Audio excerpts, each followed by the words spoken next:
joining us for the first time, what I want to do today is really to take a critical look at the fact that with the advent of the pandemic, we've had to really do some rethinking, do some remapping, do some reimagining of how security from a digital standpoint is considered.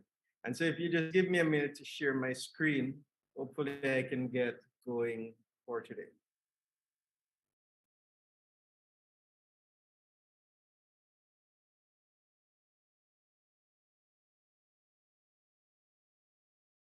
Confirm you can see my screen.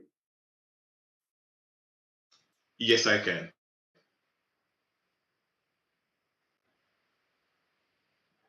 All right, so no introductions necessary, and we're going to really have to go through this one fairly quickly. I might need to start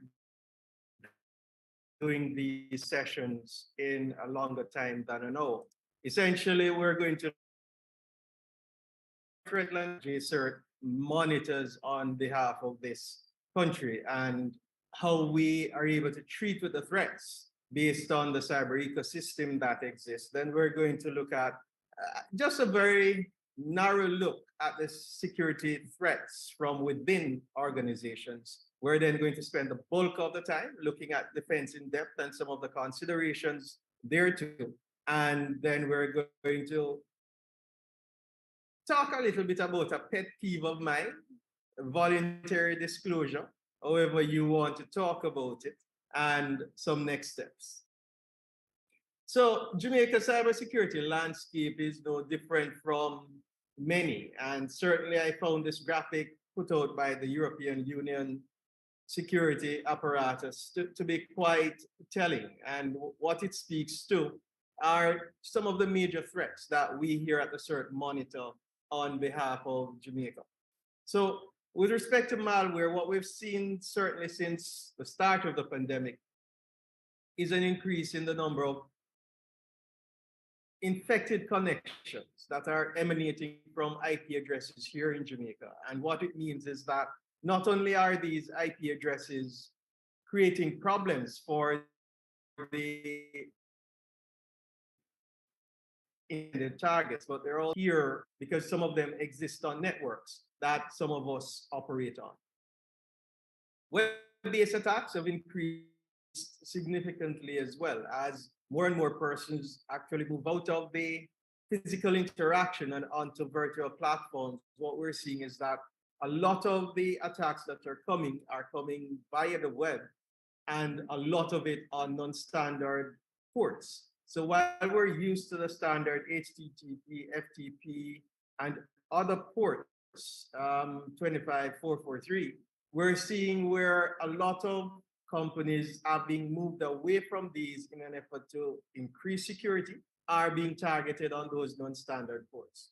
Social engineering has always been here and will remain with us for some time. And what we're seeing is that phishing campaigns are becoming so realistic that it's difficult to spot. The challenge here is that a lot of entities don't really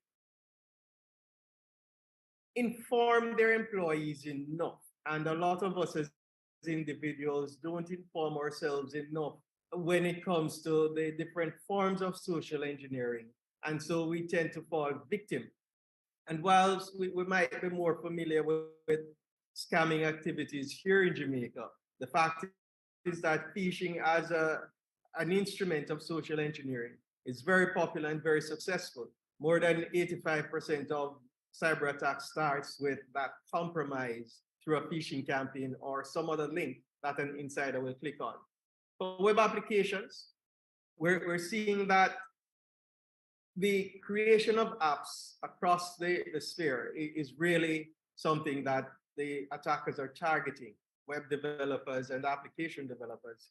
And by targeting them, particularly with pre-production or code and applications that are just going to production, the embedding of malicious code is having a severe impact. And what we also see is that some of these make it past the screening for some of the more recognized app stores like Google Play Store or the Apple App Store. And when we download them, oftentimes we are at risk. Spam is a significant challenge here in Jamaica. There are days when the number of spam-related events in Jamaica run over 17,000 instances.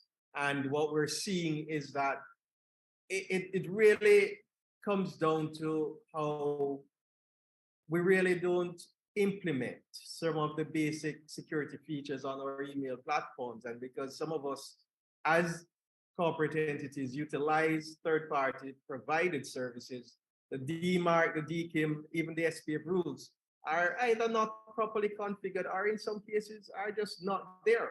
And so we're saying there has to be a rethink of how we actually go about treating with spam, because spam-like social engineering attacks are usually precursor attacks to other more serious attacks. Denial of service and distributed denial of service, these continue to be something that we see from day to day. Identity theft as a corollary to social engineering or scams, it is on the rise. And what we're seeing is that no longer are the risks from losing your identity just about the commission of fraud, but people are actually going so far as to impersonate you and to take out accounts in your name, to run up credit cards in your name, and this creates significant challenges. Data breaches, again, we now can use local examples because they're in the public sphere. And one of the questions that a lot of you are asking is, for example, with the massive situation, whether or not the CERT had the remit to talk about it. Really, not unless we're working with the entity, and the entity early on in the situation, in the attack and the response to it, decided not to involve us. However, one has to ask the question, if I was to pause here and moderator, bear with me, but if I was to pause here and ask just by a show of hand in the chat or wherever it is, how many of the persons on this call know of or follow JCERT, what would the response be? And we'll just take a minute, and Giovanni, if you could, or Kadia, just to show what that response looks like. Because one of the things we find is that sometimes we say, well, we didn't know, or we don't know how to report an incident, etc. But when you really go and check the statistics, whether from the social media platforms or the website, not very many persons interact with the CERT until they either find themselves in a situation where they need to respond to a breach or they can't afford to pay a private entity to respond. And so that's something we'll come back to when we get to it. The insider threat is something that is always present. And oftentimes it is not malicious, it is inadvertent, but the impact is severe nonetheless. And so one of the ways that we can really seek to minimize the impact of this is really through education and awareness training. Botnets, we suffer from significant activity here. And the strange thing is that a lot of the command and control centers for the botnets that are currently operational in Jamaica are in a neighboring Caribbean country. Physical manipulation, damage, and theft, the whole aspect of physical security, where your backup tapes are, where your servers are, where your cloud providers are headquartered, where your data sits when it is being stored, is something that we need to really think about and pay attention to. Information leakage, one cybersecurity professional tweeted that the company that was recently impacted by the Lockbit ransomware gang said that they had everything under control, and less than 2 weeks after, more than 18,000 files were dumped on the dark web.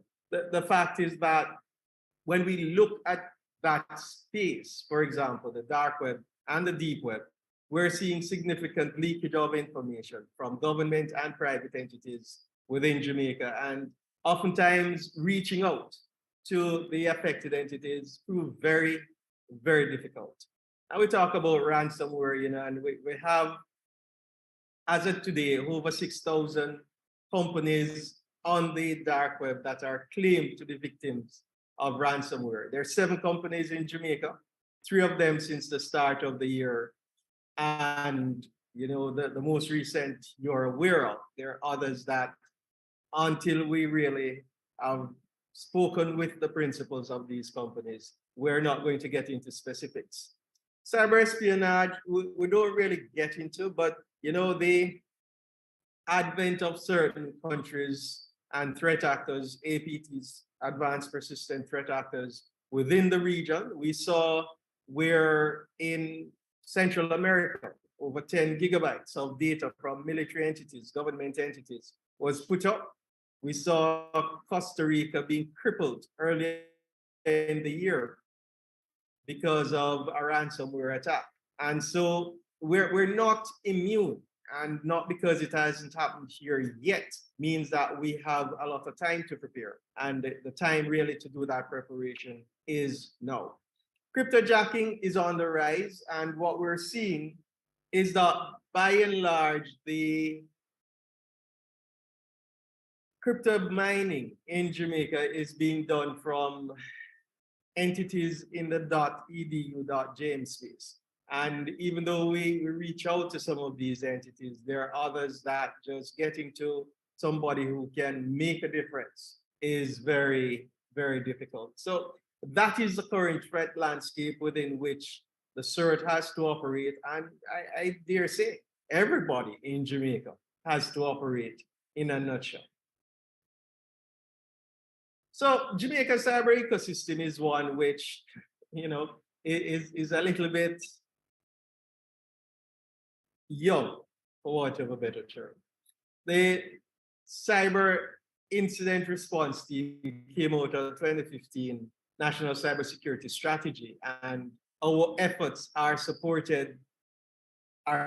directed firstly by the cabinet, and secondly by the National Security Council, who most of their decisions are operationalized through the Office of the National Security Advisor.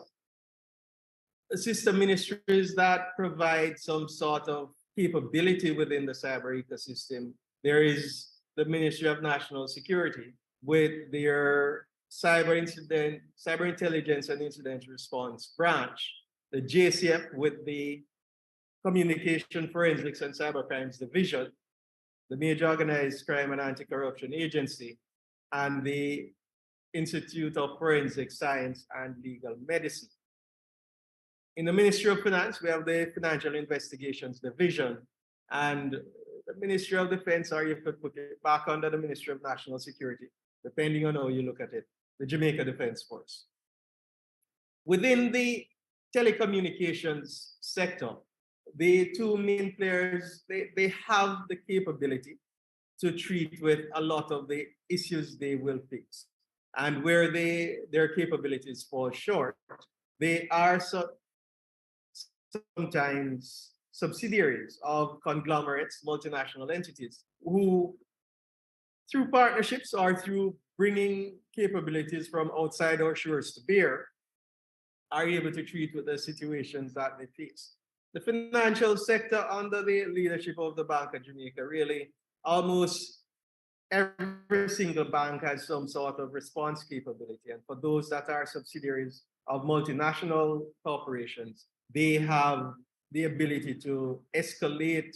The energy sector has quite a small footprint, but the main group putting their businesses online or leveraging technology. And there are companies in Jamaica that provide cybersecurity or some form of security as a service. The question is whether or not they're up to the task based on the response that is being asked of them. When we talk about the insider threat, it really comes down to one of 5 basic groups. There are some persons in the enterprise. Yesterday, I spoke about the need to change passwords when employees transition. And sometimes those employees who are either transitioning or has transitioned are have malicious intent. And what this does is that they will use the knowledge, especially privileged access, to do bad things to the organization.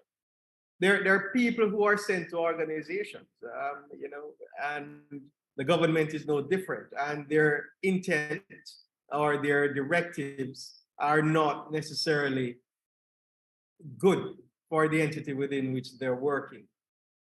You have people who are stressed, and depression and or other sort of antisocial response to stress in the workplace sometimes lead to them doing bad things with your information systems. And then you have those employees who just really don't care. There was one entity recently where the officer decided that, well, it's okay for you as the entity to have your rules, but I want to watch my streams and I want to be able to do so in a manner that really circumvents your security measures at the edge of your network. So I'm going to install Tor browser and I'm going to install a couple of other apps on my device that will allow me to do whatever I want, notwithstanding the security measures that you've put in place. And so that sort of recklessness within the enterprise sometimes bring with it significant challenges. And then you have those persons, whether they're contractors, whether they're persons seconded to your entity, or they're just part of your supply chain, who their weaknesses, their vulnerabilities become your own because of the level of integration and interoperation with your network.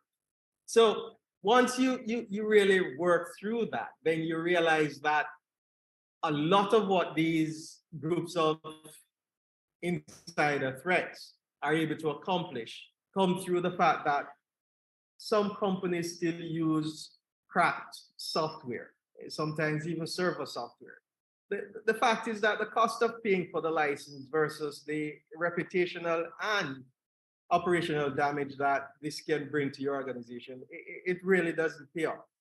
The recommendation is always going to be that you buy the software, license the software, and use it to the terms and conditions of the license. The other thing is that we don't really patch our software. Yeah, we bought it, it's properly licensed, we've installed it, it's working, and we've forgotten about it until something happens and we realize that we have so many patches that we might as well just upgrade. The fact is that patch management is something that is critical, especially for smaller entities that might not have an organic response capability. Malconfigured software, this is something else that plays a critical part in facilitating the malicious insider. Because even though you have the software, even though it is patched, if you configure it improperly, then it doesn't do what it is meant to do.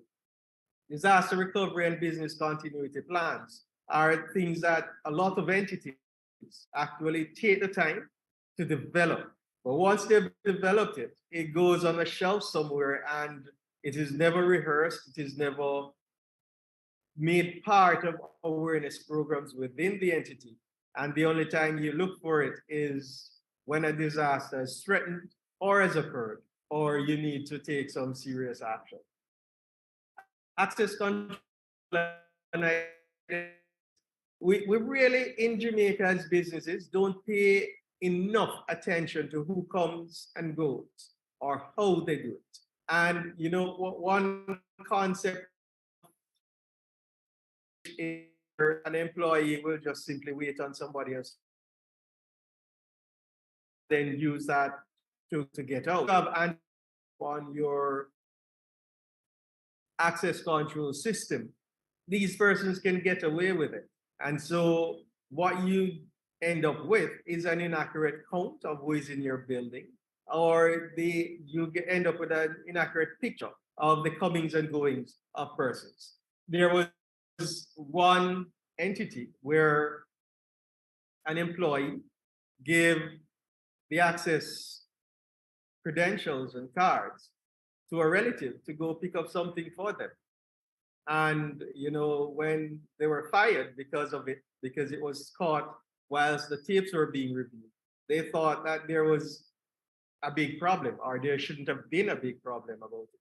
But the fact is, the access given to an individual in an enterprise is really not transferable unless there's authority to do it. And the other thing is that, as I mentioned, with the disaster recovery and business continuity plans, even your backup plan should be rehearsed, and it should be rehearsed in such a way that you understand that you can actually restore from your backup if you need. You need a backup regimen that allows you to have at least one full backup within a week of any event happening for you. So I'm going to spend some time on this slide, and we're going to spend some time here because this is really the meat of what we're about today. When we talk about layered security, we're talking about outside of your entity and inside of your entity, but the different layers of security measures that you can put in place to help you to mitigate some of it. So when we think about putting a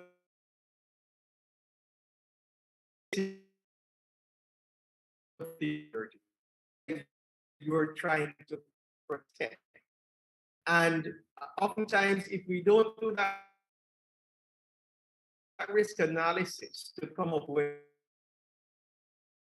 the assess information.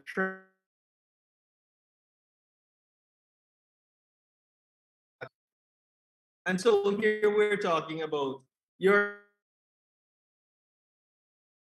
the vendor for your firewall who has configured it in a way that will facilitate the business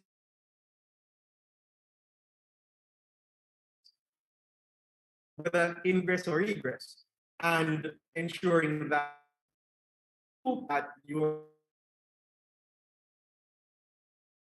detection and intrusion prevention systems, a lot of entities don't invest in these. And there are some very expensive ones out there, but there are also some fairly cheap ones and some community versions of them that you can use to give yourself that added level of security.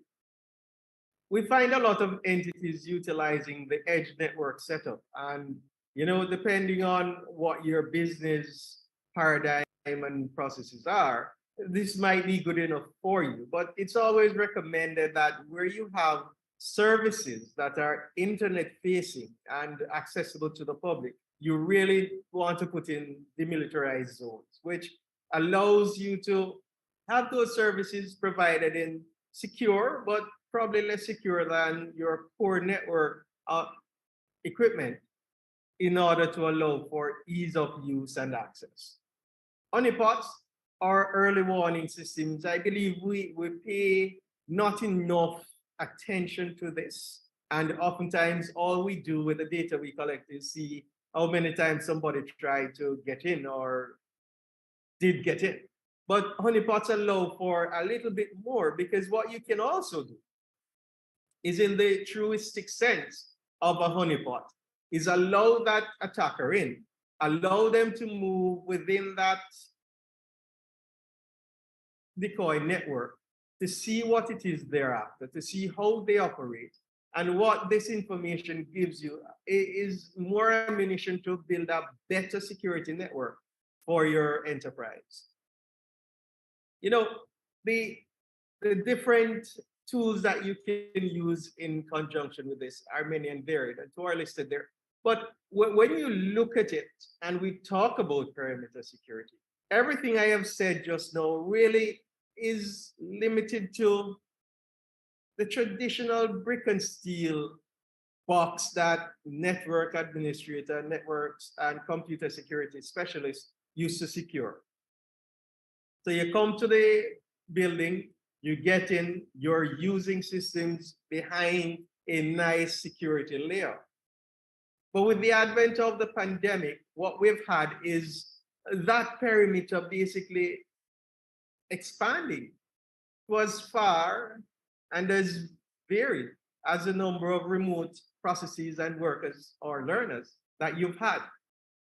And so consideration now had to be given to what sort of systems the remote worker had at home in terms of internet connectivity, in terms of routers, in terms of other users on the network, in terms of even power protection.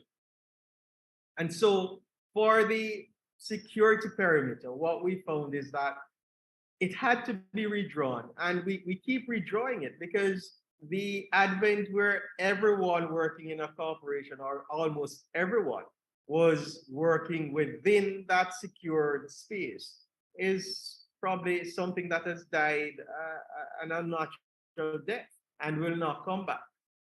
So the next layer we want to look at is your network security. And this is where we've come inside your firewall now, and we're looking at what it is that you've got in there and how you secure it. Now, for those with data centers, the level of security that you have to bring up is going to be a lot more. And for the major enterprises, we're talking about upwards of 200-300 network devices or provision of service for over 500 people. You really have to start using enterprise grade stuff. And this costs money. Yes, we know. But what is the opportunity cost of not paying for it, not leveraging it? And these are challenges that we face. The advent of voice over internet protocol and the removal of direct entry line on your plain old telephone system, the reliance of cellular communication, these are things that we really have to take into consideration. So even when we think about doing cell to trunk or other sort of patching, we have to take this into consideration. More and more, the percentage of operations within corporations are being put on web type services. And what we find is that by and large, these require that you have the setup for both your content creation, content filtering, the curation of your content, and how you deliver this to your clients and your employees alike in order to maintain a secure environment. Message security, it really goes above and beyond just email. Today we talk about WhatsApp, we talk about Signal, we talk about Telegram, and based on the level of security that the enterprise desires, one or the other may be chosen over the next. And what we find is that based on the platform you choose, what you can do with it is going to be critical. Wireless devices permeate our everyday life, and the enterprise is no different. But what we find is that oftentimes these wireless devices are part of a bring your own device program, and the level of separation, unless you're running a mobile as a service setup for yourself, where you're partitioning that mobile device, is really one and the same. And the corporate operations versus the personal operations often overlap. The challenge here is seeking to ensure that you maintain as robust a separation as is possible, and the necessary monitoring needs to take place. So for example, if that device has been out of the organization before it is able to plug back into the network, there should be a quarantine period for it. So once you log into the network, if it recognizes that you've logged onto another network somewhere, then the device should be quarantined logically or physically and checked to ensure that once it is reintroduced into your network, it is not bringing anything that shouldn't be there. And we already talked about remote access, and we can't stress this enough. It's not okay to just give somebody a laptop, to give somebody a tablet, and say, here's your VPN credentials, you're good to go. You have to have that conversation with the person you're empowering to do remote work. What sort of setup is that? And you're not trying to be invasive here, but you have to ensure that when that person goes out and logs on, the security of your network is extended to envelop that person and their bubble as you work through it. Endpoint security, I mean, it goes without saying. And, if you're a MISO in government, sometimes this is where your headache really comes out. The challenge is that once many corporations provide the security at the enterprise level, it becomes very difficult to convince the C-suite that you actually now need to implement that on the endpoint. But think carefully, especially for where you're utilizing mobile devices. And those devices are actually leaving your network and having to operate on other networks. The more you invest in securing that space, is the better it will be for you. And if you try to skimp on it, then what you're going to end up with is creating vulnerabilities for yourself with these endpoint devices, and that will be translated into your organization, and you will end up with significant challenges. So whether it is that you're going to use host-based systems or you're going to use cloud-based systems, you need that firewalling of the end user device. You need to have some sort of intrusion detection and prevention. And you also need to think about your content security. It is one thing for it to be there, but there also need to be a level of enforcement. I spoke earlier about quarantining the device, but sometimes that quarantining needs to take place when the machine, for example, needs to be updated. It shouldn't be that the user can just click pause or delay or reschedule the update, but it really should be allowed to happen as part of a comprehensive patch management capability within the organization. So having basically dealt with your physical security in the enterprise, we're talking about your application and your data now. And I see the time is running, so we will try to speed through this. But when you start to develop application, especially if it's in-house, there has to be that sort of rigorous testing that ensures that the application, once it goes into production mode, will have a minimum of issues that you have to treat with. And you can do this either in your test environment or you can do it through limited release through the organization. If you have web applications, then you should have a web application firewall. And you need to monitor and scan your databases as much as is possible, both for integrity and for content. The ability to leverage connections to your database, particularly through web apps, should also be secured through a database secure gateway.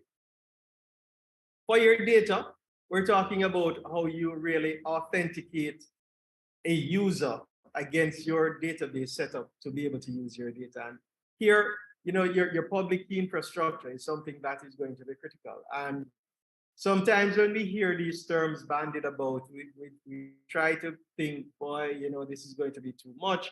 But essentially, all it is putting in place an infrastructure that allows for the authentication of your users against your security apparatus so that they can access the data that they want from wherever. How you classify your data, how you create your data, how you destroy your data. We talk about the Data Protection Act, and we look at the standards and the requirements for the controllers and processors of data. And we realize that, one of the things that ought to be born in consideration is the fact that everybody upon whom or for whom data is collected really has the right to be forgotten by the data collector. So if you were with Bank X and you're now moving to Bank Y, when you're leaving Bank X, you should be able as a data subject to say to the bank, I would like all my data with you to be destroyed. And there should be the ability for you to see verified destruction of that data.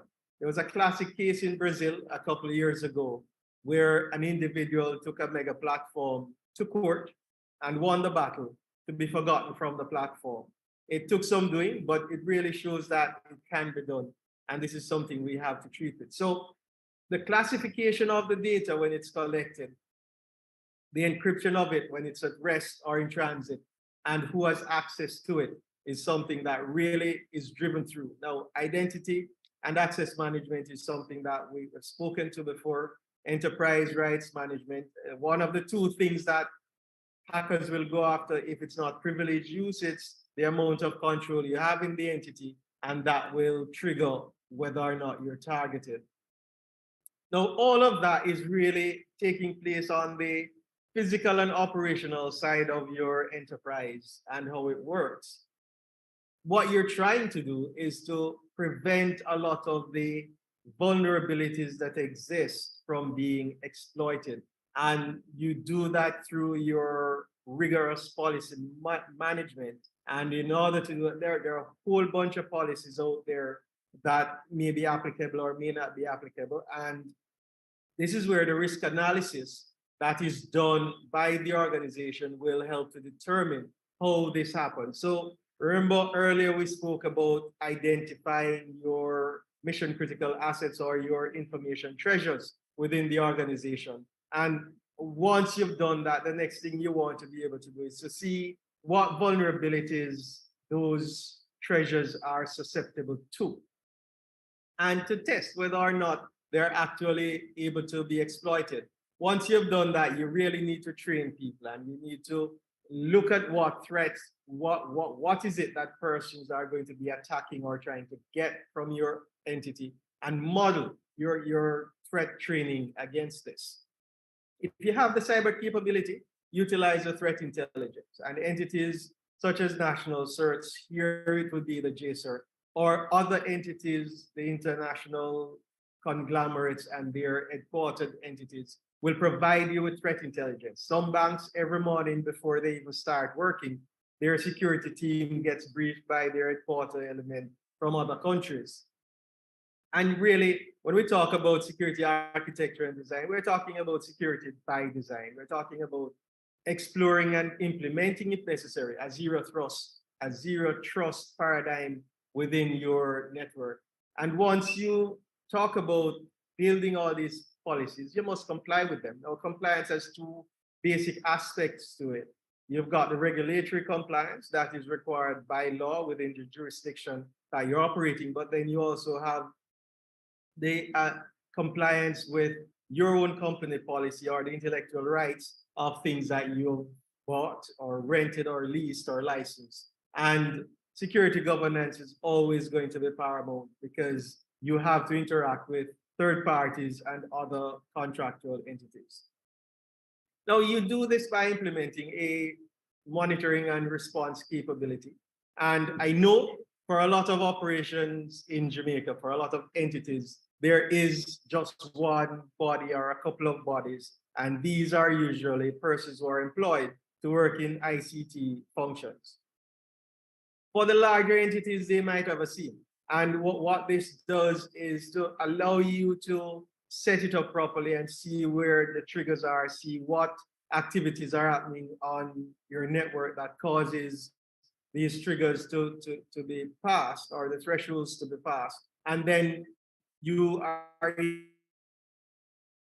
not every actions will have a priority. And so there has to be a level of escalation management where based on what gets triggered, there is a set response, and this response is no. You have to really, unless you have unlimited resources, be able to focus your operations. And you must be able to do some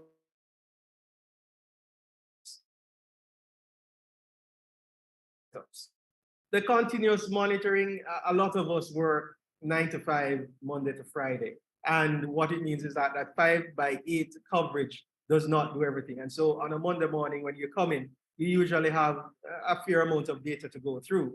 essentially what we would like to get to for most critical environments is a 24/7 365 setup. This is usually very difficult to achieve.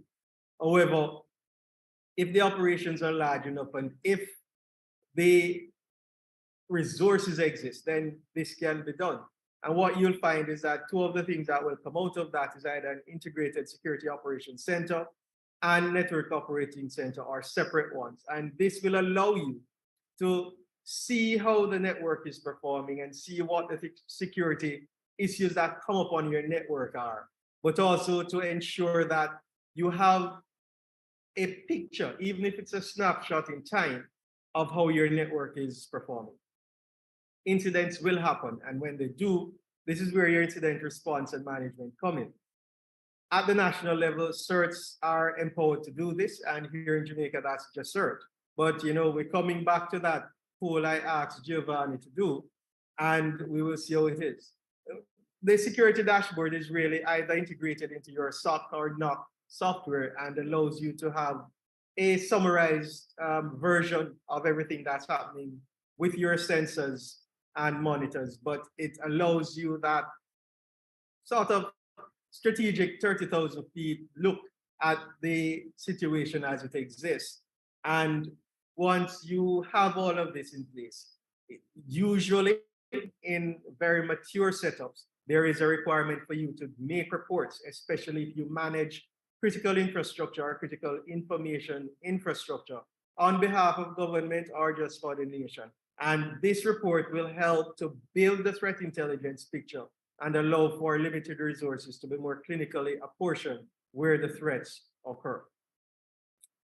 It's been a mouthful, and ladies and gentlemen, it was absolutely necessary that we go here. Now, based on the time, we really don't have a lot more to say. Well, the pet peeve of mine that I wanted to bring about is voluntary but responsible disclosure of vulnerabilities and breaches. And I will truncate the discussion on this aspect of the presentation based on the time constraints. Suffice to say that it is imperative that when you find vulnerabilities, whether they're confirmed vulnerabilities or suspected vulnerabilities, there is a framework for you to report this to a body that can either investigate the suspected ones or help to mitigate the confirmed ones.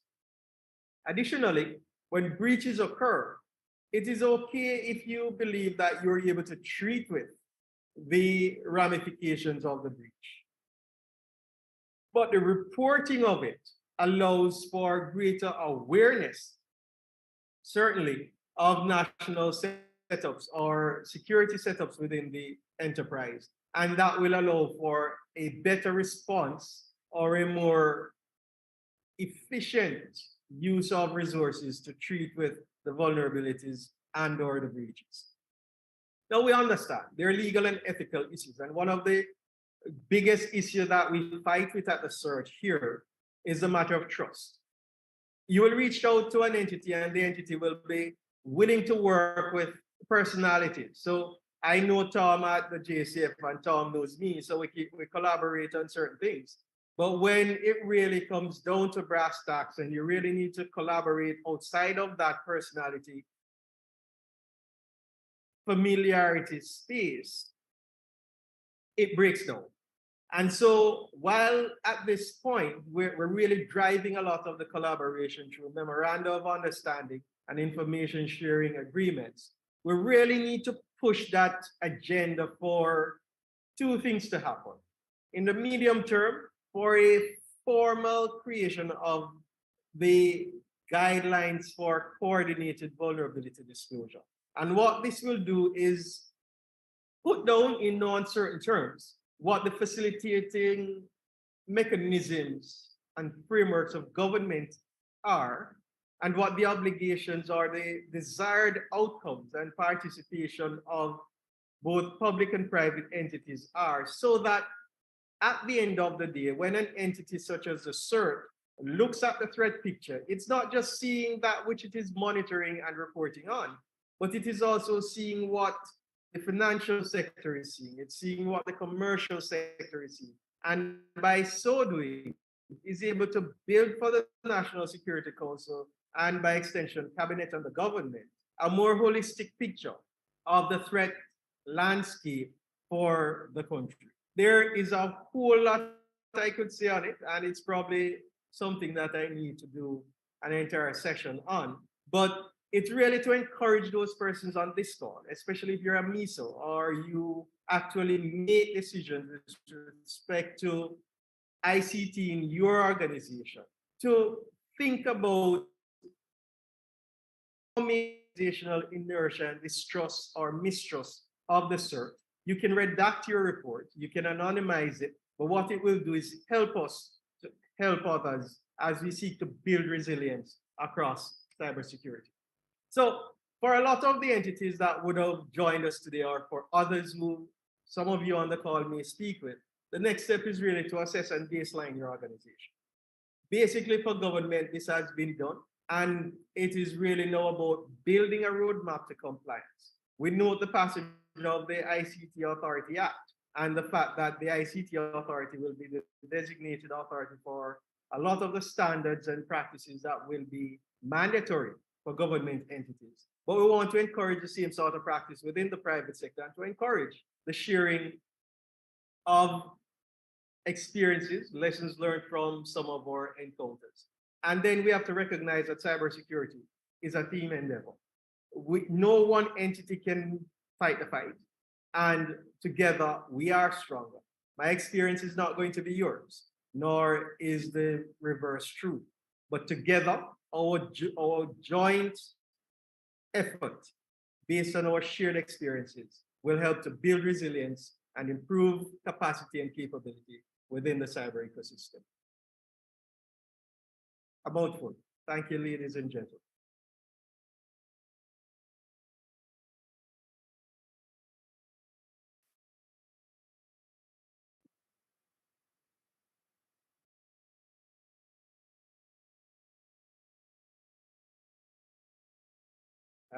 Giovanni, you're probably muted.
Am I being heard?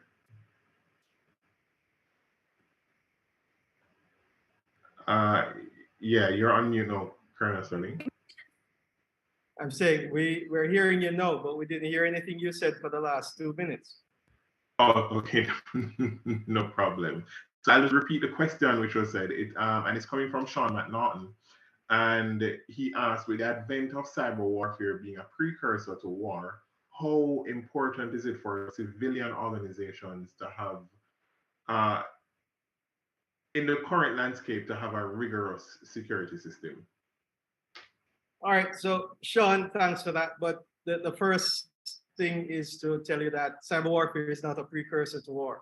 Cyber warfare is literally a war fighting function of many militaries across the world, and the governments pay very significant attention to their cyber warfare capabilities. And let us use the war in the Ukraine as the launch pad for my response. At the beginning of it, we saw ransomware and other advanced persistent threat groups align themselves with either Russia or the Ukraine. And if we take it all the way back to the Natanz nuclear facility in Iran and the joint actions of the Israelis and the Americans in trying to stymie the nuclear ambitions of that state based on the supply chain exploits that were put into action there, it was really one that is classically referred to as the first real act of cyber warfare.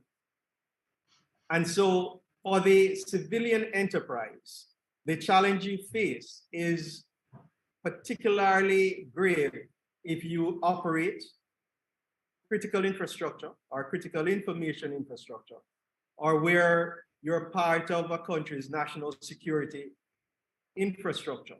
So you might produce goods or provide services to the national security setup for a country, and you will become even a bigger target.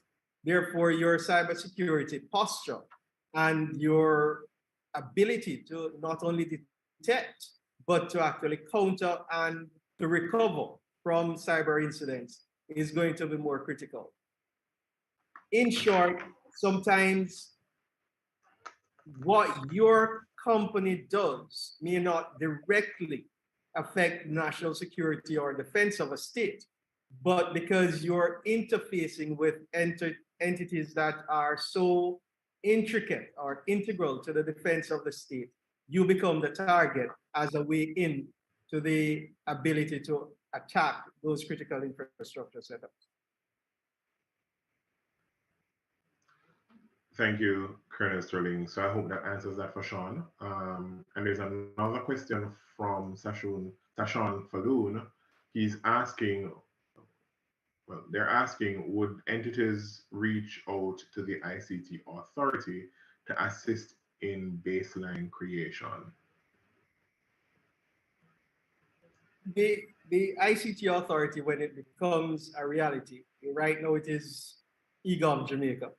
I am sure would be more than willing if they have the wherewithal in terms of personnel and time. Certainly they have the capability to do that. The Jamaica Cyber Incident Response Team can help as well, and there are third-party commercial entities that can assist. Now, for government, the de facto or the go-to institutions would be EGOV and JSER. Okay, so that I hope that answers your question also, Sashawn. And you raised a valid point earlier, and we're going back to the question which you asked about how many persons are actually keeping abreast with Just Cert. And I do know that Just Cert is located in almost every corner of the social space, a website, through the email interactions that you may send out. Where on these spaces can you be located? What are the handles? What are the addresses? Where can Just Cert be located? Because some persons genuinely might not really know. So our website is cert.gov.jm, and that will, in about another month, become jcert.gov.jm. The Twitter and LinkedIn space, it's at CertGovJM. For Instagram and Facebook, it's Jamaica Cert. And once you search for Jamaica Cert, the full word, you will find us. The numbers here, 920-4543 or 578-5707. Wherever you try to reach us, you can find us. And you can always visit us at 36 Trafalgar Road. We do take walk-ins. Okay, so I hope everybody heard that. And so I do anticipate another quick poll for the amount of persons that are now following up with CERT. And I do hope to see more than one hand raised. Again, let me say thank you to all those who took the opportunity and time out to join us. I also want to say thank you once again to Lieutenant Colonel Godfrey Sterling for giving us another presentation. Indeed, it is a new way of looking at how you set your infrastructure, some of the policy directions that really need to be taken from a security standpoint. So we just want to say thank you to him. And as is always, I hope the presentations aren't just left at presentation stage, but it now fosters internal conversations which will eventually lead to some level of implementation. Let me say thanks one and all, and thanks to Colonel Sterling and the team from JA Cert, and we will see you again very soon. Thanks again all. Thank you, and have a good rest of the day. Thank you. And thanks again all. Thank you.